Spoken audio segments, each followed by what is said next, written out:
This space means do a drum roll. That is, I don't have it written down, but if I had it written down, it would say strong induction, because this whole time we would talk about weak mathematical induction, and now we're finally going to start talking about what the heck strong mathematical induction is. By the way, actually, let's do a little experiment here. I've been working on things. Check this out. You can write on the desk now. However, this feels really unlegible to me. Like, can you guys see this?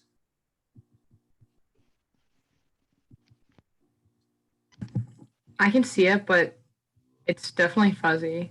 Yeah, it's fuzzy, right? That bums me out so much. I was hoping that would be like this. I was hoping this would be the new thing, because then I won't have to run out of space on the whiteboard and have a whole desk to work with. But anyway, we're back to the whiteboard. I have solutions. I have contingencies. So the point is, today we're talking about. Thank you for your honesty, by the way, Camille. Today we're talking about strong mathematical induction.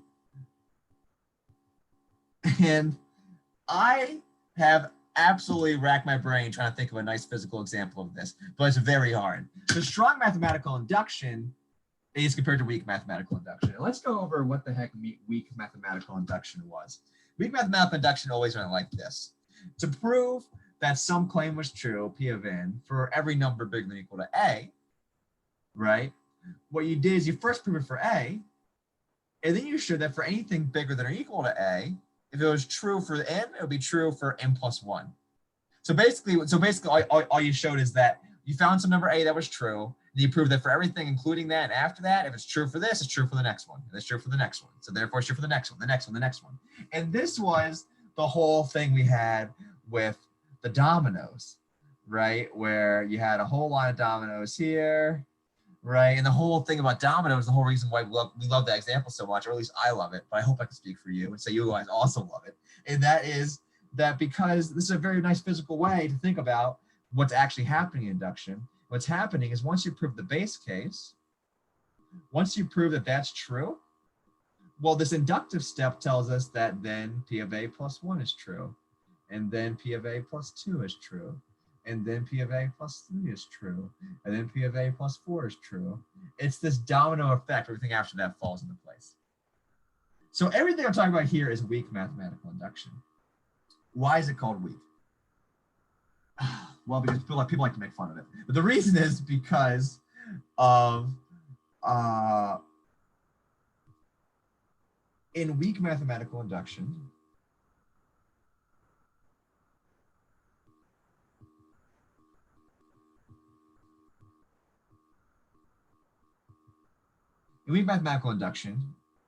we use only P of n to prove P of n plus 1. So notice, like, I'm going to make A just equal to 1, so we're talking about something in particular here. But you can start at anywhere at the point. Like we started at 13 for that one proof the other day. So we have 1. So like assuming the base case was 1, we can have something like this.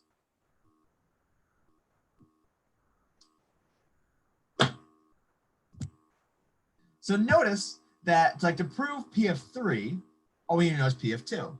To prove P of 4, all we need to know is P of 3. To prove P of 5, all we need to know is P of 4, right?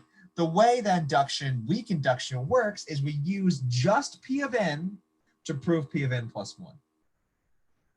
But here's the really weird thing about this. Like, if we're here in this step, like if we're imagine the dominoes falling down, and we got to P of 4, and we're trying to prove P of 5, well, we don't only know P of 4 is true, we also know P of 3 is true, we also know P of 2 is true, we also know P of 1 is true. So there's no reason not to necessarily use these to help us prove P of 5. For dominoes, it doesn't really matter, right? Because for dominoes, like if this is the first, second, third, fourth, fifth, sixth, it doesn't really matter what happens to the first 3 dominoes. If the 4th one falls, the 5th will fall. But we could think of some more convoluted examples maybe, where in order for the 5th to fall, maybe the 3rd also has to fall. Like the examples I was trying to think of, I was trying to draw these weird things where it was like, imagine like the first domino has to fall to hit the second domino. But then like maybe the first domino is really tall, and then like in order for the third domino to fall, like it has to get hit by the first and the second, something like that. Or maybe like, I don't know, like I was trying to think of wires, like maybe like one goes and does two, but then like to prove two, like three, you need both of them. I don't know. The point is, I hope you could kind of imagine an idea that maybe to show that like the fifth case happens, it would be useful to know that not only the fourth, it might be useful to know that also the third happens, or maybe the second happens, maybe the first happens. So the idea is in strong induction,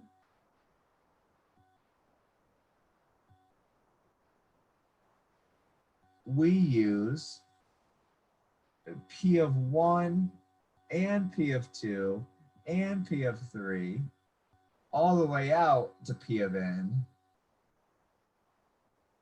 to prove P of n plus 1. And it's called strong induction because this is much more information, right? We're using P1, P2, P3 all the way out to Pn. We're using n things to just prove one thing.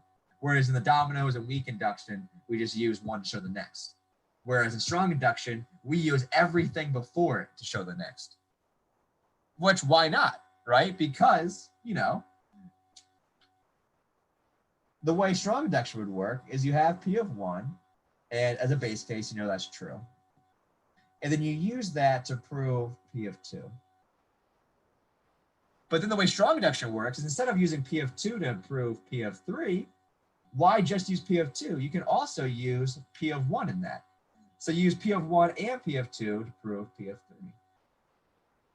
And then to prove P of 4, you get to use P of 3 like usual, but you can also use P of 2, and you can also use P of 1. And to prove P of 5, you can use P of 4, you can use P of 3, you can use P of 2, and you can use P of 1. Does the idea make some sense?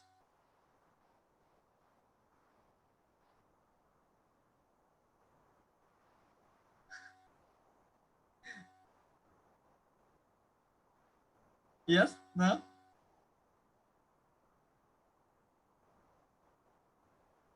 How about this? We'll do an example. We'll do a beautiful, nice example, and then maybe you'll see what I'm getting at more here.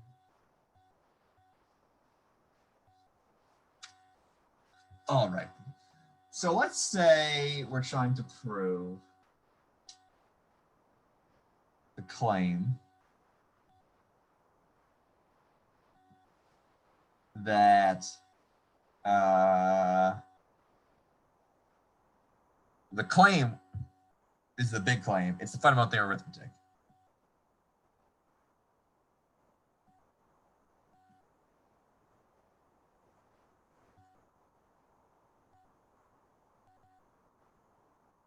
And here's the way the fundamental theorem of arithmetic goes. This says that every natural number greater than or equal to 2 can be written as a product of primes. That's the whole fundamental. Actually, the actual fundamental theorem of arithmetic says it can be written uniquely as a product of primes. We're not going to tackle uniquely today. We're just going to prove that it can't be written as primes at all. And we kind of talked about why this should be true before. We talked about like, hey, I mean, you know, if you have 3, or like, yeah, if you have 3 can obviously be written just as 3, which kind of is a product of primes on its own. It's just, I think it's 3 is prime, and just we're kind of multiplying it by nothing, but just on its own, it kind of works. But then if you have like 30, it's not prime. Why is it not prime? By definition, if you're not prime, What? Like, but what's it mean to not be prime?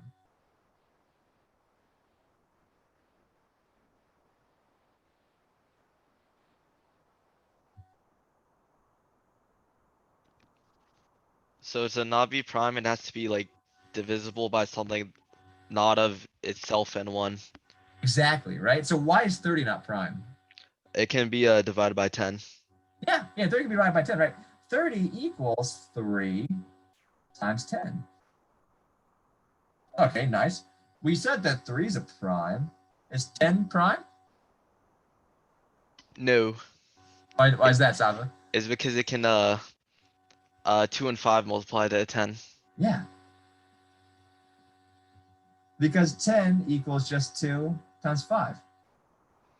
So here's the idea kind of outlined before. The idea was just if something's prime, well, then it's prime. So it can be written as itself, which is a product of primes kind of on its own. If it's not prime, well, then clearly by definition, it can be broken into 2 smaller numbers. And this smaller number here, right, 10, either those are both prime. If they're both prime, well, heck, you have multiple primes. But if one of them's not prime, we'll keep breaking it down. And you should be able to keep breaking it down until you get to a prime. Because if you weren't a prime, you could keep breaking it down further. So that's the idea. And now let's talk about loosely how we might prove this. And notice this feels very induction-like, right? It's kind of like we're saying we can prove 30 is prime.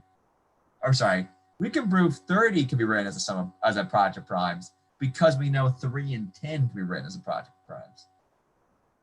There feels like, yeah.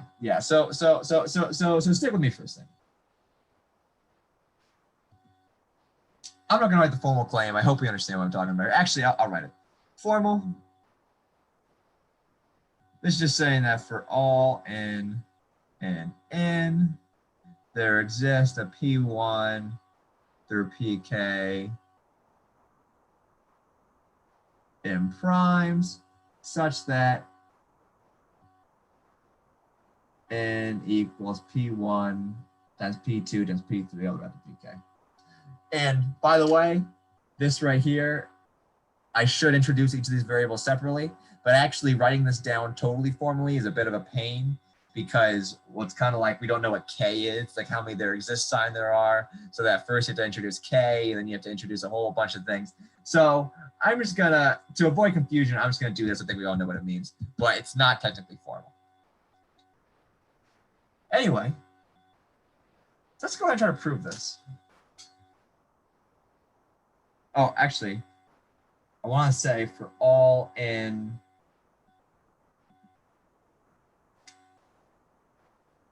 because it's not for all n, right? Because 1 can't be written as a product of primes. So we said for all numbers greater than or equal to 2.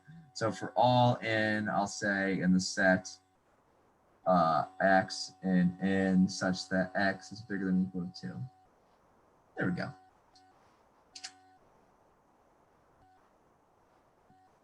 So proof. I'm going to say proof by induction. Not going to put weak or strong yet, because let's talk about what we need here. Proof by some kind of induction. Base case. So the idea that I want to explore to prove this is that, hey, like if we can show that 2 itself is a product of primes, right? 2 itself just equals 2. And 3 is a product of primes, it equals 3. But then 4, right? 4 all of a sudden is 2 times 2, right? 5 equals 5. 6 is 2 times 3. 7 is 7. 8 is 2 times 2 times 2. 9 equals 3 times 3. 10 equals 2 times 5.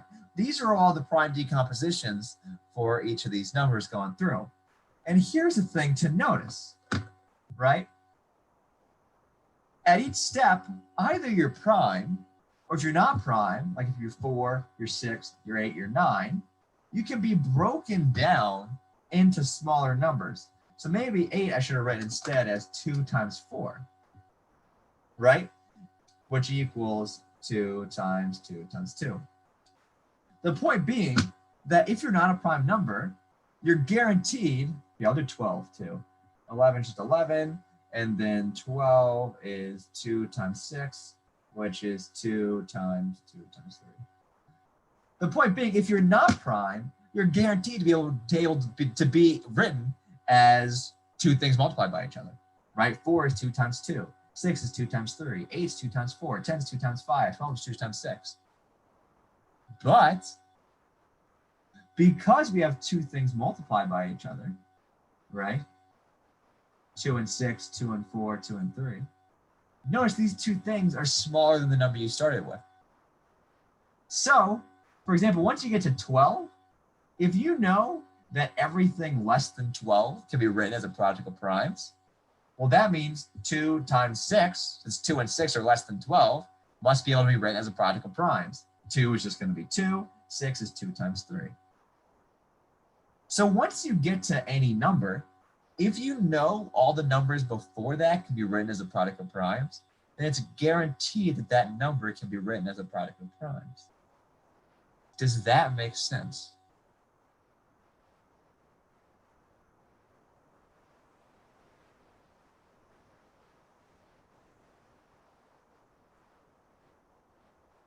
Again, crickets. I can't tell. Does it not make sense, or do you guys just is it tenuous? Where Tor was that thumbs up to a make sense or thumbs up to a not make sense? Makes sense. Yeah, I hope this makes sense. And so here's the idea.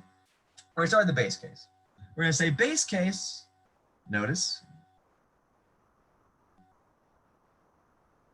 that n equals 2 because we started at 2, right? N equals 2. 2 is prime. So 2 equals 2 is a way to write 2 as a product of primes.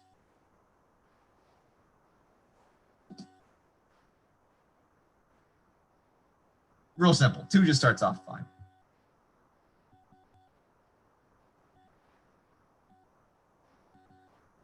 Inductive step.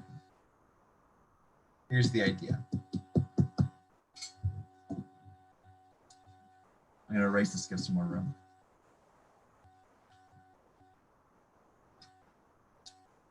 Let's say we try to prove this with weak induction.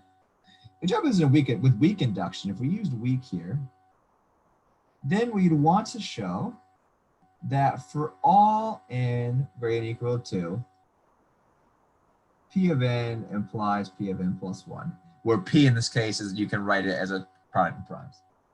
So, i.e., we want to show that for all n greater than or equal to 2, if n can be written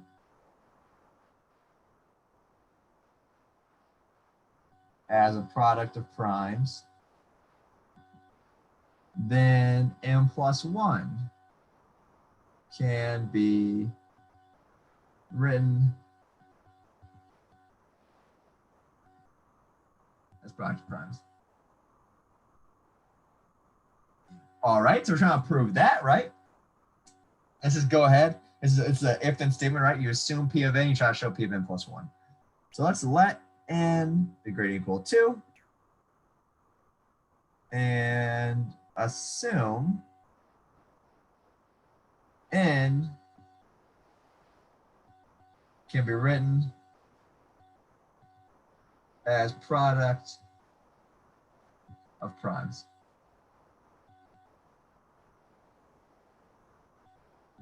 Thus, there exists a P1 out to Pk in the set of primes such that n equals P1 times P2 times Pk. Now remember, from this hypothesis of P of n, We want to show that if n can be written as a product of primes, we want to show n plus 1 can be written as product of primes.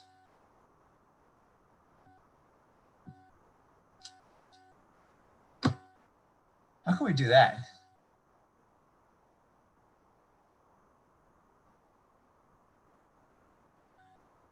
I mean, let's maybe consider n plus 1.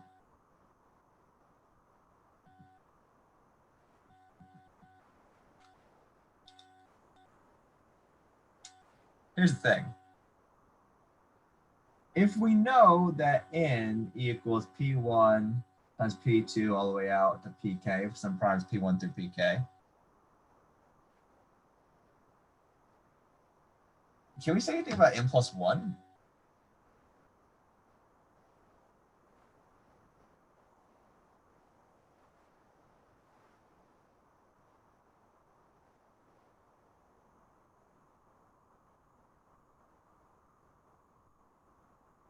I hope no response vacuously kind of means no, question mark?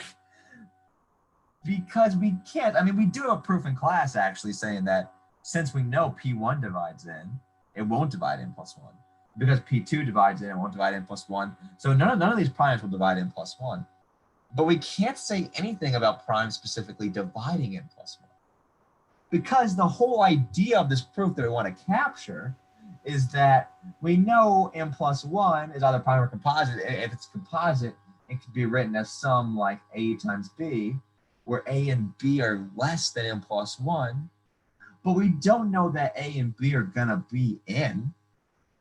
A and b are going to be some number less than n plus 1, but it might not be n. It won't be n, in fact. And so knowing that n can be a product of primes, it can be written as a product of primes, is not enough to show that n plus 1 can be written as a product of primes. We need to know that every number less than n plus 1 can be written as a product of primes. Because once we know that, then we know a and b must be able to be written as a product of primes. Therefore, a times b, just put those products together and you have it.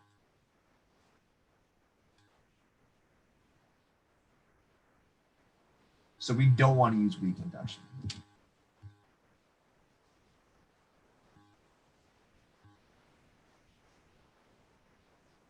Because just knowing it works for n is not enough to know it works for n plus 1. We want to use nice strong induction. Or by strong induction. And for strong induction, we get to assume more. For strong induction, we want to show that for all n greater than or equal to 2, you still want to connect it to 2.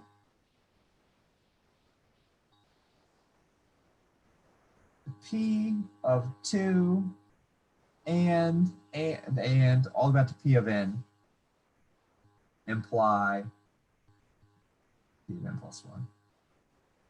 So I want to show that everything being true from 2 to n implies it's true for n plus 1.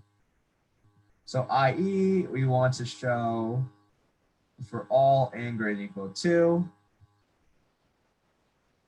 if every integer from 2 to n can be written as a product of primes, then every integer, or then n plus 1 can be written as a product of primes.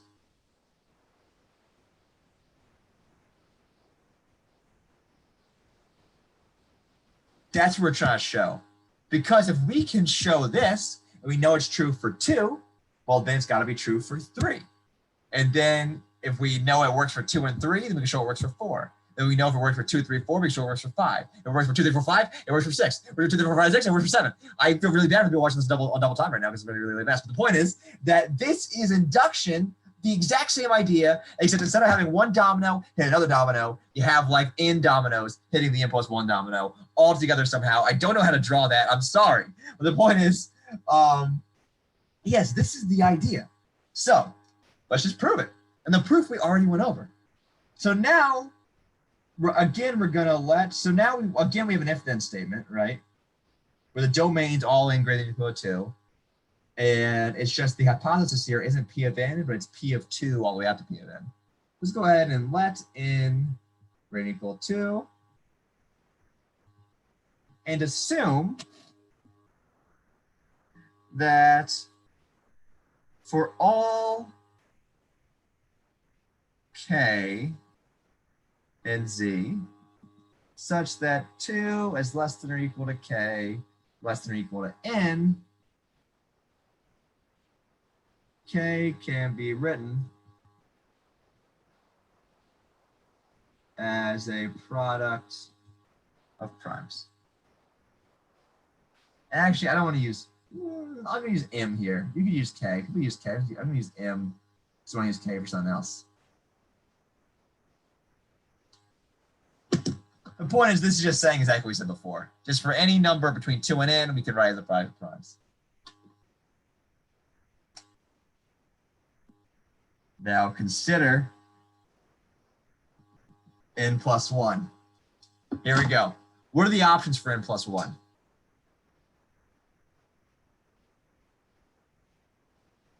Like, for example, if we just, like we said 3 was an easy case, right? If we're trying to write 3 as a product of primes, what do you do? You write 3. You just write 3, right? If you're trying to write 5, just write 5. So what's the easy case? That n is prime. Yeah, if n+1 is prime. If we're talking about n+1 now, right? Yeah, so n+1 is prime, it's easy. So let's say note. Actually, let's divide into cases. Either n+1 is prime or composite. So we'll divide into cases. And case 1 says we're going to assume n+1 is prime.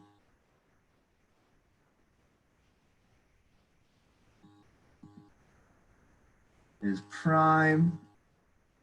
Then n+1, which equals n+1, is already a product of primes.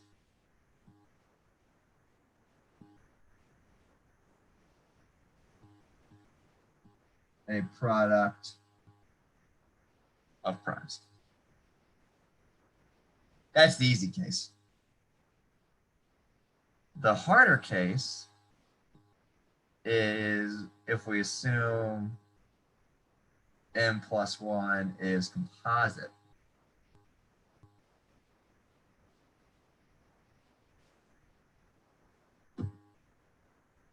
So if n+1 is composite, what we say happens, Safa, or anybody, but Safa was already, Safa kind of owns this before.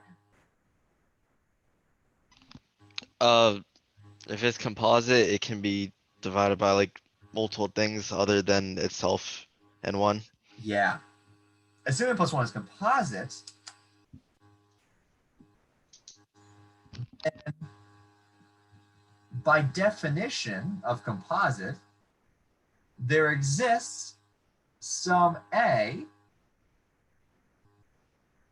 in N such that, look at that, the table's already working, such that A is, such that 1 is less than A, which is less than n+1,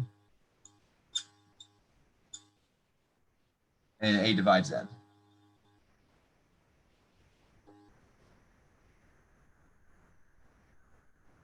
Right?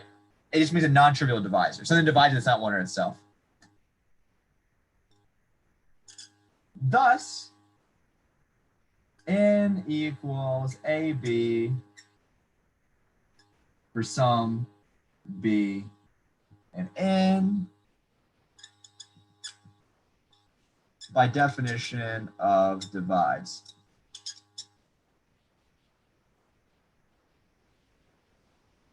Right?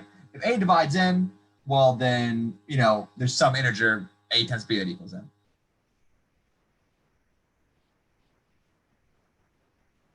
Now here's the key. I guess further,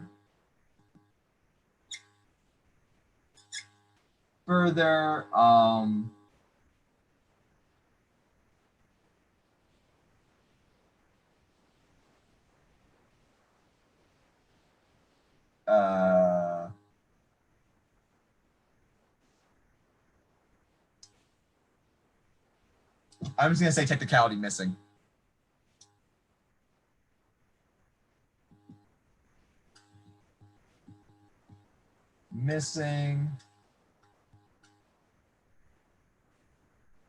We need to show that 1 is less than B, less than N. And we can show that kind of easily. It's just kind of because, well, since N equals A times B, then N over A equals B. And because we know 1 is less than A or less than N plus, or N plus, sorry. I'm sorry. It's all N plus 1. What am I doing? We're trying to prove N plus 1 is, we know N plus 1 is composite, not N. So A divides N plus 1. Thus, N plus 1 equals AB for some B and N. Yeah. So we want this to be less than N plus 1. The point is we can kind of show it easily based on this thing right here. I don't want to waste our time doing that. Let me know if you want to see that later. So here's the key though.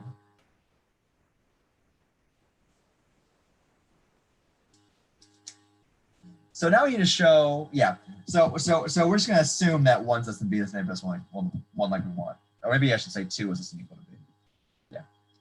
The point is, N plus 1 equals, where did I write it? N plus 1 equals A times B, where both A and B are between 2 and N. And we're assuming that we know that everything less than N can be written as a product of primes, right? Everything between 2 and N can be written as a product of primes, right? That's the whole assumption. That's all the dominoes leading up to N plus 1. So thus, or I'll say therefore, because I already said thus, by induction, or by our assumption,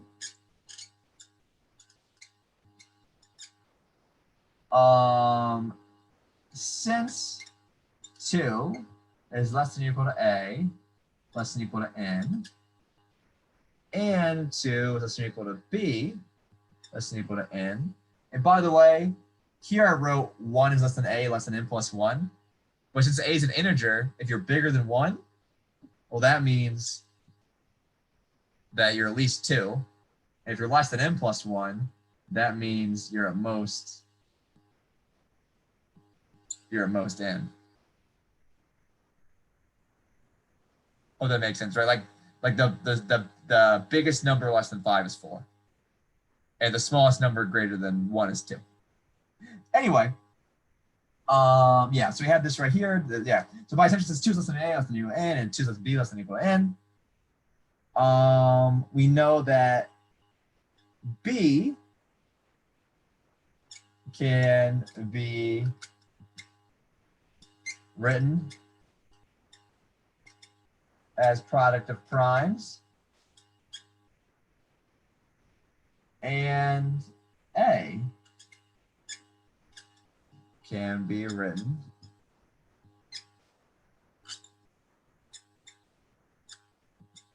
as product of primes. Hence, if we actually write them out, A equals P1 all the way out to PK for some primes P1 through PK And B is Q1 times Q2 all the way out to QT for some, I'm going to write QT in orange. If anyone gets that joke.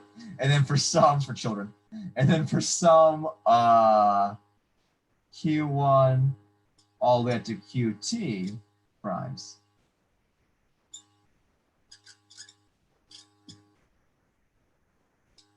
So we know that A can be written as this project primes, P1 times P2 all the way to PK. And we know that B is this project primes, Q1 times QQ all the way up to QT. So how do we know that M? So how can we use it to show that M plus 1 is a product of primes?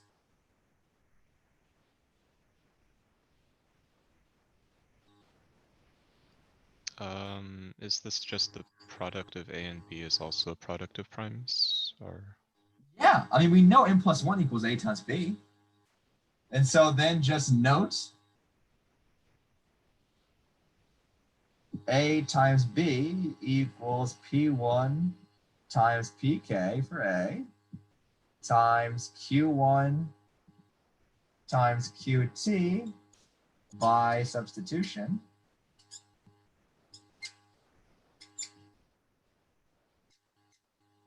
Thus, M plus 1 equals AB is a product of primes.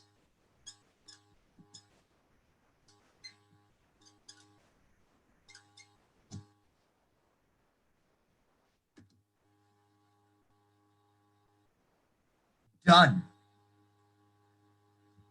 Done. This is so beautifully recursive. I love it. It's the idea that all we really did to connect this to the truth is show that 2 was prime. And then after that, all we had to do was show that for any number, if everything before is a product of primes, then it itself will be a product of primes.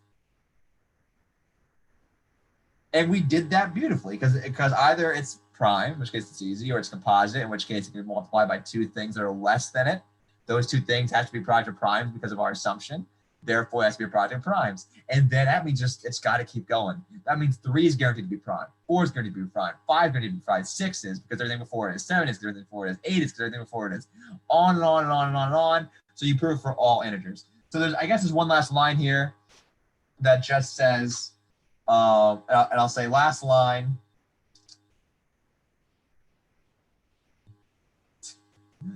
And it would say, therefore, by strong induction,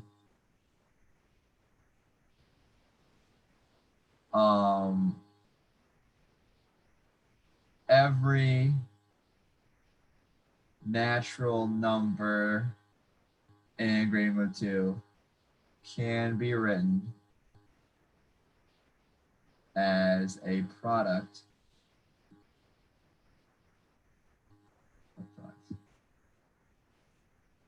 So really a square belongs here. Any questions? So let's do another one of these strong mathematical induction proofs before we leave. And the proof goes like this. Here's the claim. So the claim is, what's a good claim color? The claim is, just want to get this right. Where did I write it down? There we go.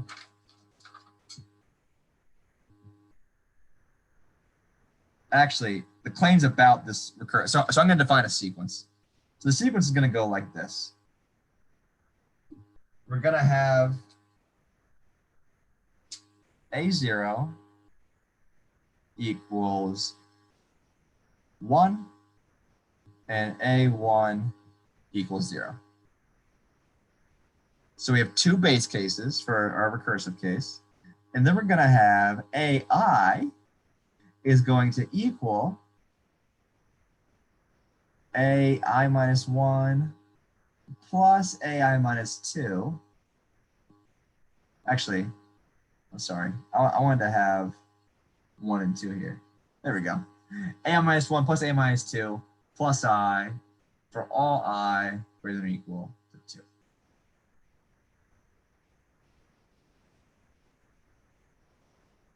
So here is the sequence.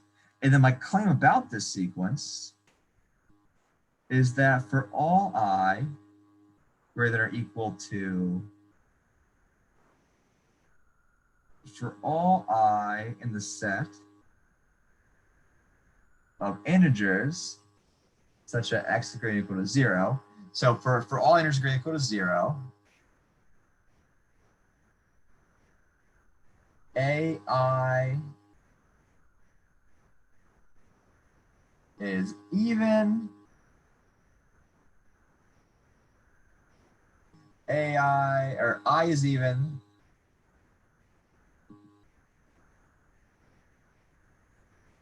and AI is odd, or I is odd and AI is even.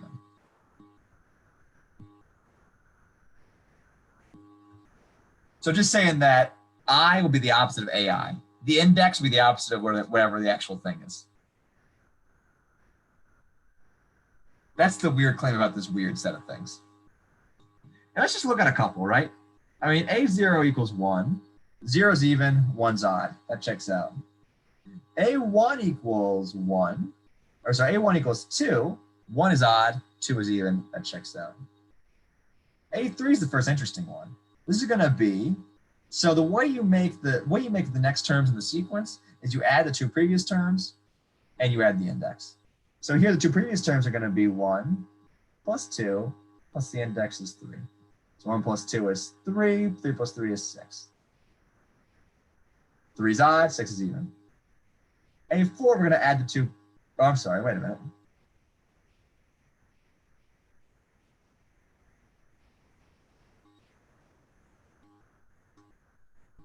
Sorry, man. We add the two previous terms, and we add the index of 2. So we get 2 plus 2 is 1, we get 5. So 2 is even, 5 is odd. A3, we add the two previous 2, we get A1 plus A2 plus 3, which is A1 is 2, plus A2 is 5, plus 3. That's 7 plus 3, which equals 10. So again, odd, even. So it looks like this always works. And why would this always work? Well, this seems to always work because notice that every two consecutive numbers, like these two, these two, these two, are going to have opposite parity. So 1 and 2, 1's even, 1's odd. 2 and 5, 1's even, 1 odd. 5 and 10, 1's even, 1's odd. So when we go to calculate an plus 1, which equals an plus an minus 1 plus n plus 1, an plus an minus 1 is going to be odd. There's going to be an odd plus an even or an even plus an odd. They're going to be opposites at the point. It's going to be odd. And then an odd plus an even is an odd, and an odd plus an odd is an even. So an is going to be the opposite of whatever n plus 1 is, which is exactly what we wanted to show. We wanted to show they'd be opposites. So if n plus 1 is even, the whole thing's even. If n plus 1 is odd, the whole thing is odd. So assuming that an and an minus 1 work in the sense that they'll have opposite parities of their indexes in n minus 1, well, then we know it's going to work for n plus 1. And that's the chain reaction. That's the induction. So I'm going to prove it real quick. Proof.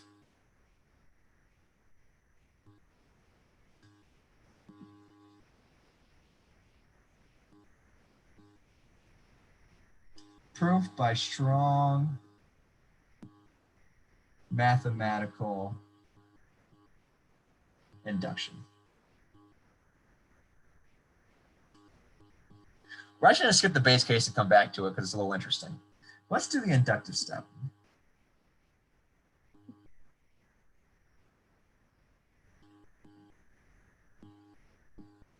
So here the inductive step. We want to show that for all n greater than or equal to, I'm going to say 2.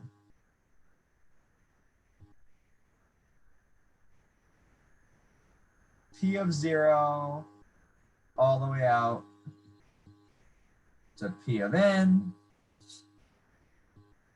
implies P of n plus 1.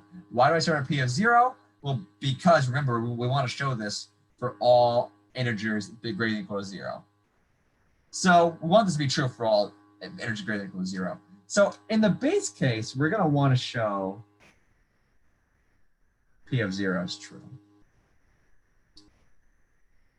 Here's the thing. We're also going to want to show P of 1 is true. And you'll see that in a second once we do this argument. So let's do this argument first. So I want to show for all n greater than or equal to 2, P of 0, P of n implies P of n plus 1. i.e., we want to show that for all n greater than or equal to 2, for all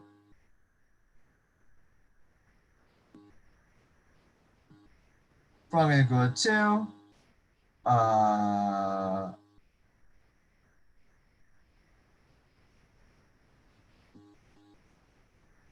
actually, we're using I here, so I use I.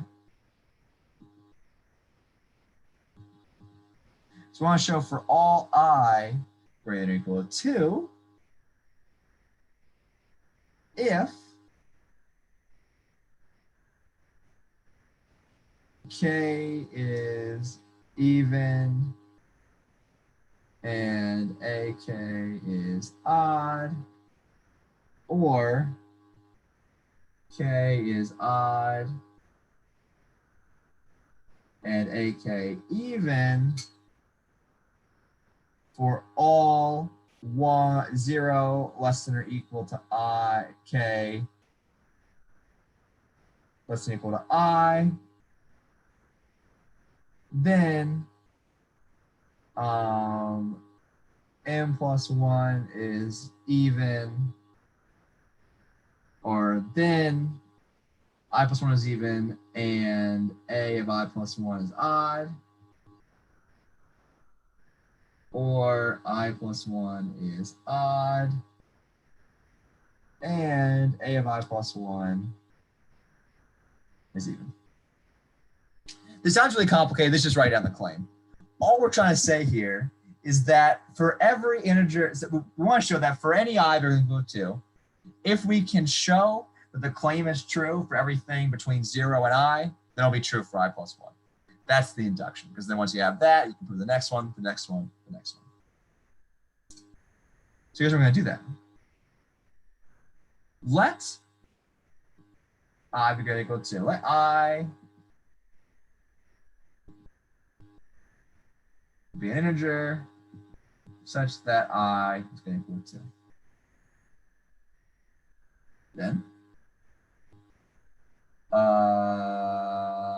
Then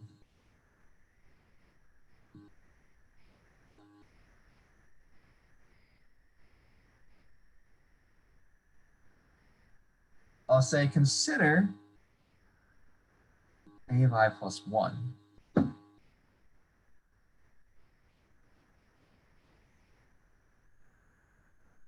A of I plus 1.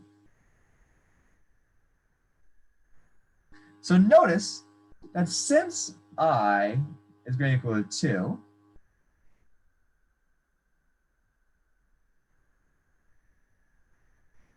actually, I'm going to use 1 here. Let's see why in a second. I could use 2, I'm going to use 1.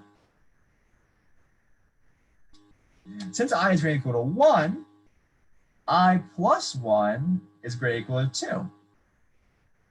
Why is that important? That's important because by our definition here, since I plus 1 is greater than or equal to 2, we can use this formula to compute AI plus 1.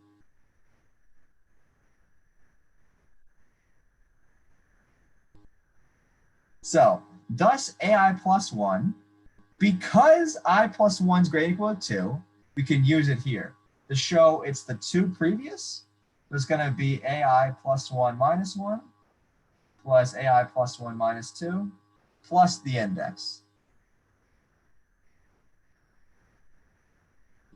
which in this case, AI plus 1 minus 1 is just AI. AI plus 1 minus 2 is AI minus 1 plus I plus 1.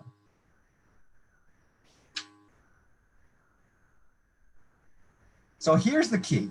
The key is because I is bigger than or equal to 1, I plus 1 is bigger than or equal to 2, so we can calculate it using our recursive formula right here. And by our assumption, AI and AI minus 1 kind of follow our claim, meaning if AI is even, AI or I will be odd. Oh, sorry. If I is even, AI will be odd. If I is odd, AI will be even. And same thing with AI minus 1.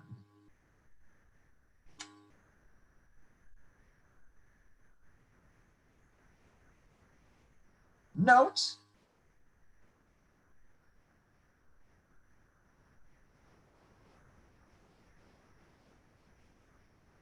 by previous result, I is even or odd. So now I have two cases.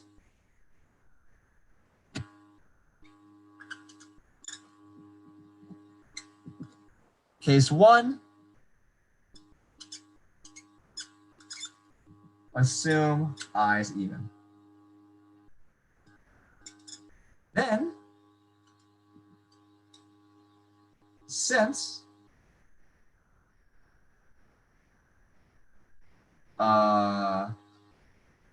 zero is equal to I less equal to I, by our assumption here,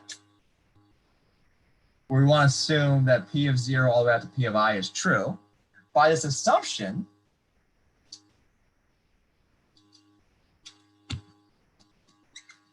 AI is the opposite parity of I, thus AI is I.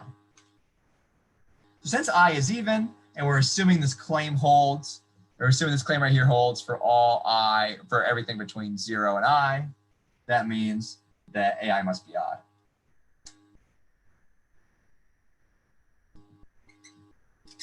Further, since I is even, I minus 1 is I. You've shown things like that before.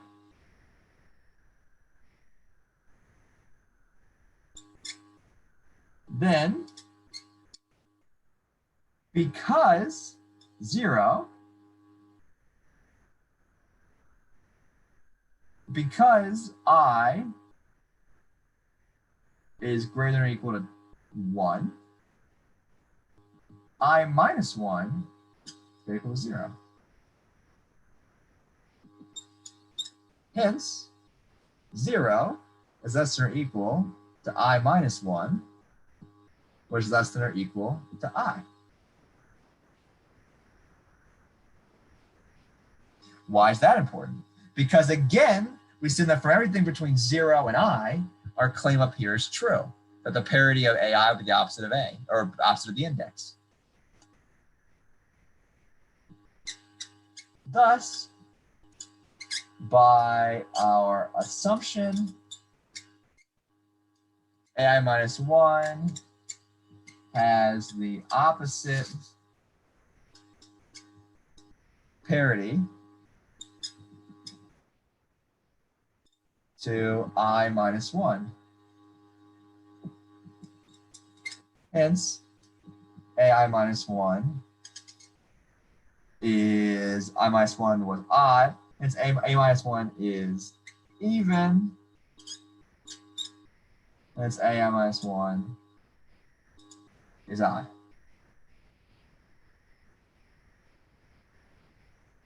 So all we've shown is in the case where I'm way over. Sorry, people. Anyone can leave whatever they want. I'm going to trim this video down and put it online. It's going to be about an hour. And yeah, but anyway, so the point is, so a minus 1 is the opposite parity to I minus 1. Hence a minus 1 is even, since I minus 1 is odd.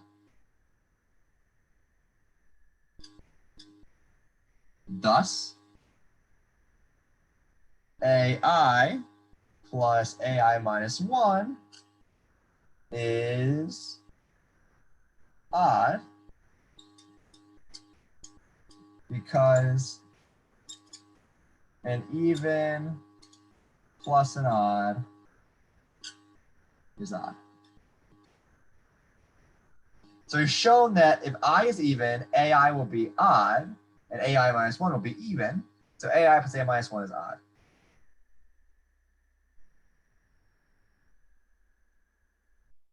Finally,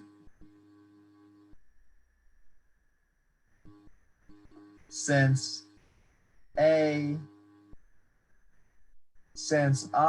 is even, I plus 1 is odd.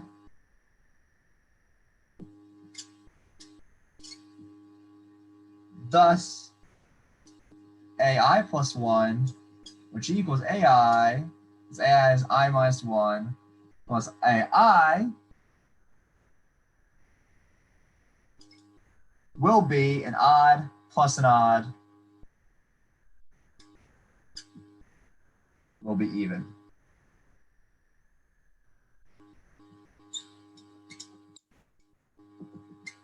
It is an odd AI plus AI minus 1 plus an odd I plus 1.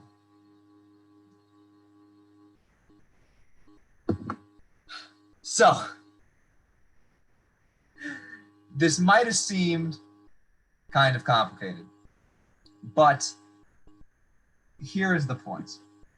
The point is, assuming I is even, and knowing that I is greater than or equal to 1, knowing those two things is enough to know that I plus 1 will be odd, and AI plus 1 will be even. So they have their opposites like we wanted. And if we assume AI is odd, we can use basically the exact same proof to show that the exact opposite happens. If AI is odd, then I plus 1 will be even, and AI plus 1 will turn out to be odd. The point being,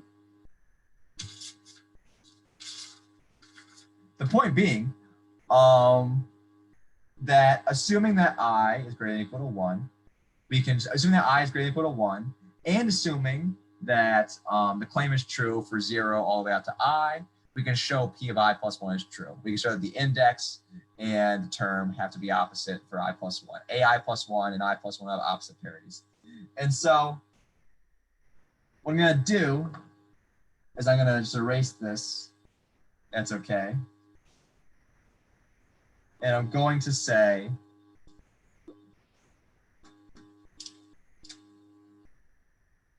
we're going to have a case 2. I is odd. And by same logic, we can show up right at time. By same logic, I plus 1 will be even, and AI plus 1 odd.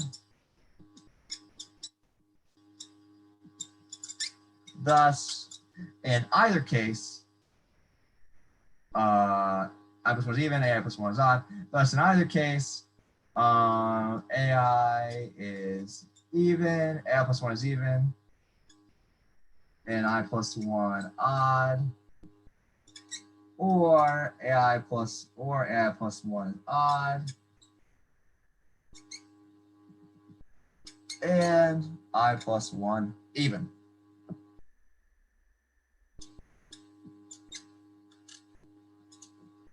Conclusion. Therefore, for all n greater than or equal to 0, or for all I greater than or equal to 0, I and AI have opposite parity.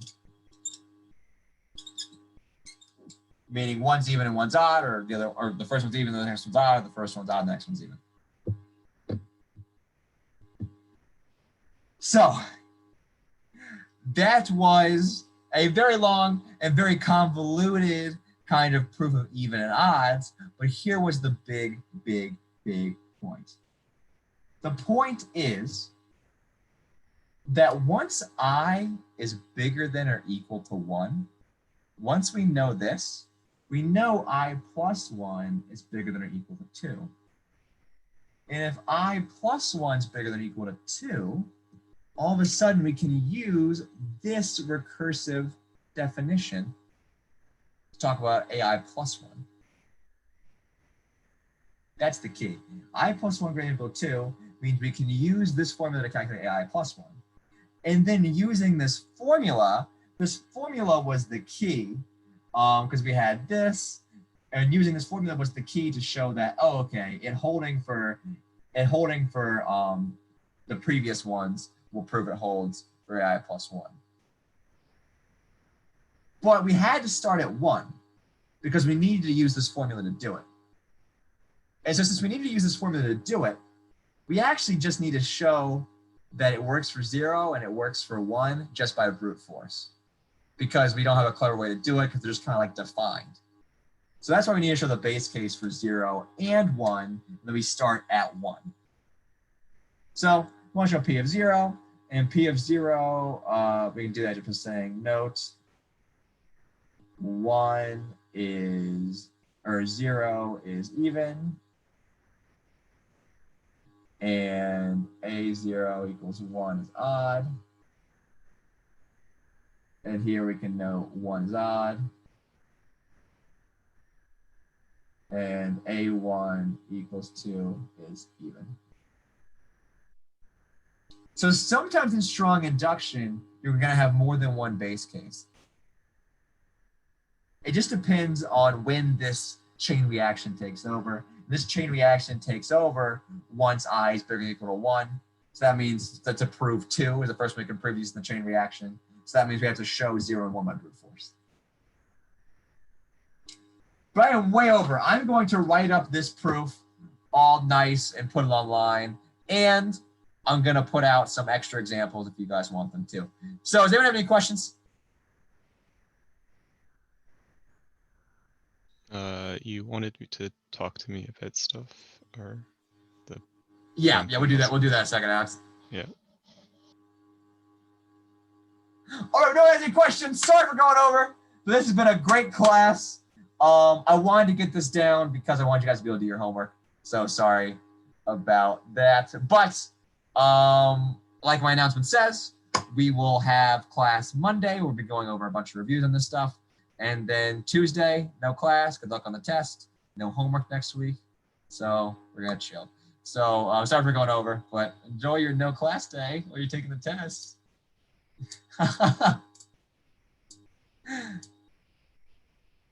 Thank you.